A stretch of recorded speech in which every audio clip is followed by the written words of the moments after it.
শরণাগত দিনাথ পরিত্রাণ পরায়ণী সর্বসাতে ঘরে দেবী মা শারদে দেবী নমস্তুতে। জয় মা শারଳା। আজিକାର নীତିବାଣୀ ଆରମ୍ଭ କରିବା ପୂର୍ବରୁ ମୋର ଏ ପରିଚୟ ଉପରେ ଜାଣି ରଖିଥାନ୍ତୁ। ମୁଁ ହେଉଛି ଜଣେ ସାଧାରଣ ଫିଲୋସୋଫର ପ୍ରବଚକ ଇଏ ସୁରେଶ ମାହାଳି। କେବଳ ଇଏ ସମାଜର ମଙ୍ଗଳ ପାଇଁ ଏ ଭିଡ଼ିଓକୁ ଆମେ ଇଏ ସେୟାର କରୁଛୁ। ଆପଣମାନଙ୍କୁ ଯଦି ମୋର ଇଏ ନୀତିବାଣୀ ଭଲ ଲାଗୁଥିବ ଆପଣମାନେ ଗୋଟେ ଲାଇକ୍ କରି ସବସ୍କ୍ରାଇବ କରିଦିଅନ୍ତୁ। ଅନ୍ୟମାନଙ୍କୁ ଇଏ ସେୟାର କଲେ ଇଏ ସମାଜର ମଙ୍ଗଳ ହେବ। ଆସନ୍ତୁ ନୀତିବାଣୀ ଆରମ୍ଭ କରିବା ପୂର୍ବରୁ ସୁନ୍ଦର କଥାଟିଏ। ଗୋଟିଏ ବର ଗଛରେ ବୁଢ଼ା ଶାଗୁଣାଟିଏ ଇଏ ରହୁଥାଏ। ବୁଢ଼ା ଶାଗୁଣାର ଉଡ଼ିବାର ଶକ୍ତି ତା ପାଖରେ ଆଉ ନାହିଁ। ଭୋକ ଉପାସରେ ସେଇ ବରଗଛ ଇଏ କୋରଡ଼ରେ ଶାଗୁଣାଟି ସଦାସର୍ବଦା ରହିଥାଏ। କିନ୍ତୁ ସେଇ ଗଛ ମୂଳରେ ଗୋଟିଏ ବିଲୁଆଟିଏ ଥାଏ।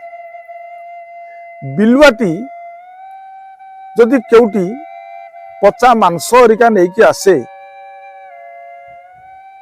ଗଛ ମୂଳରେ ଇଏ ଖାଉଥିବ, ଶାଗୁଣା ଉପରେ ଦେଖେ କହିବ ବିଲୁଆ ଭାଇ ମୋତେ ଟିକେ ଦିଅନ୍ତନି। ବିଲୁଆ କହେ ତଳକୁ ଆସ ମୋ ସହିତ ଖାଇବ। ବିଲୁଆ ଶାଗୁଣାକୁ ଦିଏ ଏବଂ ସେଇ ଜଙ୍ଗଲରେ ଗୋଟିଏ ବାଘଟିଏ ବି ଥାଏ। ବିଲୁଆ କିଛି ମାଂସ ନେଇ ଇଏ ବାଘକୁ ଦିଏ, ବାଘ ବି ଖାଏ। ବାଘ ଯେଉଁଦିନ କିଛି ପଚା ମାଂସ ଆଣିଥିବ ସେ ବିଲୁଆକୁ ଦବ ଏବଂ ଶାଗୁଣାକୁ ଡାକେ, ଶାଗୁଣା ତଳକୁ ଆସି ଖାଏ। ଏଇଭଳି ଭାବରେ ଶାଗୁଣାର ଟିକେ ଦେହରେ ଶକ୍ତି ଆସିଗଲା। ଶାଗୁଣା ଉଡ଼ିବାକୁ ବି ସେ ଆରମ୍ଭ କଲା।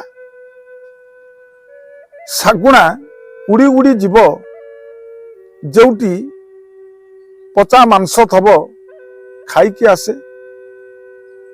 ବାଘ କହିବ ଶାଗୁଣା ଭାଇ ଆରେ ତୁ ଯାଇଥିଲୁ ଆଜି ଆମ ପାଇଁ ଟିକେ କିଛି ଆଣିଲୁନି, ତୁ ତ ଖାଇଲୁ ଆମ ପାଇଁ ଟିକେ ଆଣିଲୁନି।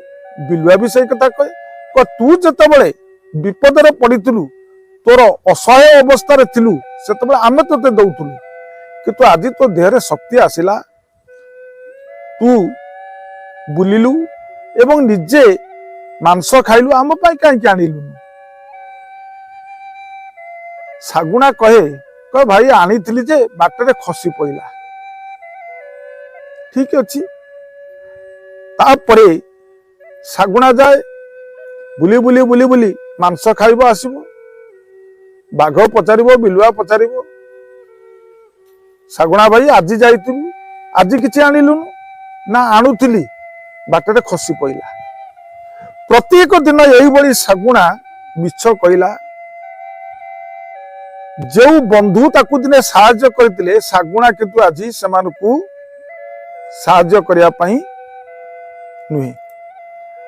ଦିନେ ବାଘ ଦେଖିଲା ଗୋଟିଏ ଆଗରେ ମଡ଼ଟିଏ ପଡ଼ିଛି। ବାଘ ଆଉ ବିଲୁଆ ଗୋଟିଏ ଜାଗାରେ ଛପିକି ରହିଲେ। ଶାଗୁଣା ଆସିଲା, ମଡ଼ ଖାଇଲା, ଘରକୁ ଗଲା। ବାଘ ପଚାରିଲା, ବିଲୁଆ ପଚାରିଲା, କହିଲା ଶାଗୁଣା ଭାଇ ଆଗରେ ଗୋଟିଏ ମଢ଼ ପଡ଼ିଥିଲା ଖାଇଛୁ ତ? ନା ହଁ ପେଟ ଭରି ଖାଇଲି। ନା ଆମ ପାଇଁ ଆଇଲୁନି? ନା ଆଣୁଥିଲି ବାଟରେ ଇଏ ଖସି ପଡ଼ିଲା। ବାଘ କହିଲା ଶାଗୁଣା ତୁ ଇଏ ମିଛ କହୁଛୁ। ବିଲୁଆ କହିଲା ତୁ ବନ୍ଧୁ ଦ୍ରୋହ ହେଇଗଲୁ, ତୁ ମିଛ କହୁଛୁ। ଆମେ ତୋତେ ସାହାଯ୍ୟ କରିଥିଲୁ କିନ୍ତୁ ଆଜି ତୁ ଆମକୁ ସାହାଯ୍ୟ କରିନୁ।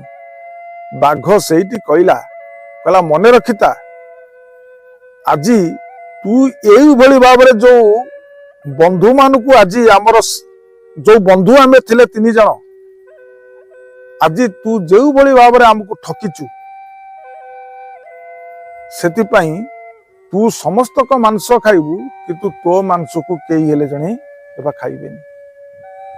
ଇଏ ଥିଲା ବାଘ ବିଲୁଆର अभिशाप कहले आज ठारू तो मांस को केही खाइबेनी तू समस्त को मांस खाइबू तो मांस ये केही खाइबेनी से दिन ठारू सागुणा मांस को आगे केही हेले ये छुअंतिनी आजिकार नीतिबाणी रे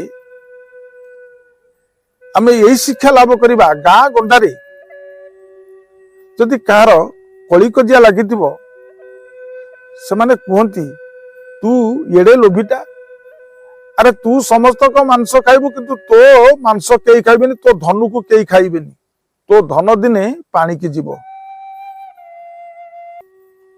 यही थिला मोर नीतिबाणी रो निर्जास कथा आजिकार अनुचिंता आपण को घर को जदि गेंडा जदि ये पशि आसे जानिबे शुभदायक आपण को घर को जदि गेंडा पशि आसिला जानिबे शुभदायक एतिकी कही मोर नीतिबाणी अनुचिंता को ये परिसमाप्त करुच्ची ये प्रणाम जय जगन्नाथ।